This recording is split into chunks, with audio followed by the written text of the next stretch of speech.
নমস্কার বন্ধুরা, সুপ্রিয়া রান্নাঘরে সবাইকে স্বাগত। আজ আমি ডিমের একটি অন্যরকম রেসিপি আপনাদের সামনে নিয়ে চলে এসেছি, যেটা খেতে খুবই ভালো হয়।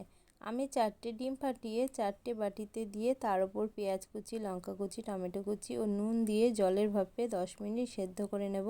অবশ্যই বাটিতে আগে তেল মেখে ডিমটা দিতে হবে, না হলে ডিমটা উঠতে চাইবে না। কড়াইতে তেল দিয়ে দিচ্ছি। তেল গরম হয়ে গেলে এর মধ্যে ফোড়নে দিয়ে দিচ্ছি গোটা জিরে। ফোড়নটাকে একটু ভেজে নিয়ে এর মধ্যে পেঁয়াজ, টমেটো আর কাঁচা লঙ্কা কুচি দিয়ে দিচ্ছি। এবার এগুলোকে ভেজে নেব।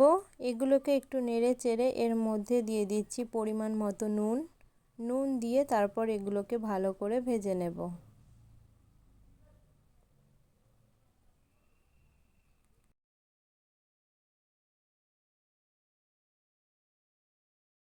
এগুলোকে ভাজা হয়ে গেছে। এখন এর মধ্যে দিয়ে দিচ্ছি 1 চামচ আদা রসুন বাটা। আদা রসুনের কাঁচা গন্ধটা না যাওয়া পর্যন্ত এটাকে একটু ভেজে নেব।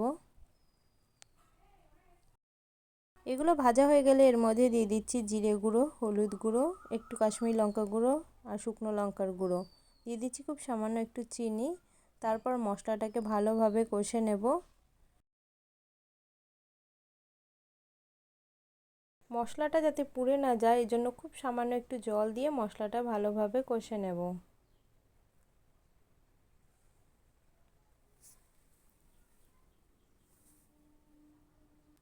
মশলা কষা হয়ে গেলে এর মধ্যে পরিমাণ মতো জল দিয়ে দিলাম।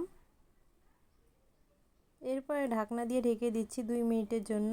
2 মিনিট পর ঢাকনা খুলে সেদ্ধ ডিমগুলো এক এক করে এর মধ্যে দিয়ে দেব। ডিমগুলো ঠান্ডা হওয়ার পরই বাটি থেকে তুলতে হবে, না হলে গরম অবস্থায় তুলতে গেলে ভেঙে যেতে পারে।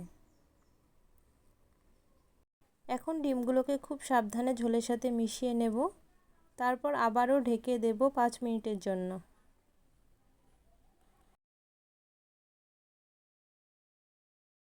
5 মিনিট পর ঢাকনা খুলে দিয়ে দিচ্ছি একটু গরম মশলার গুঁড়ো আর দিয়ে দিচ্ছি একটু ধনেপাতা কুচি।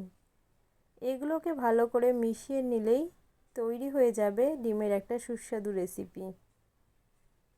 এই রেসিপিটি আপনাদের কেমন লাগলো অবশ্যই কমেন্ট করে জানাবেন। ভালো লেগে থাকলে লাইক এবং শেয়ার করার অনুরোধ রইল।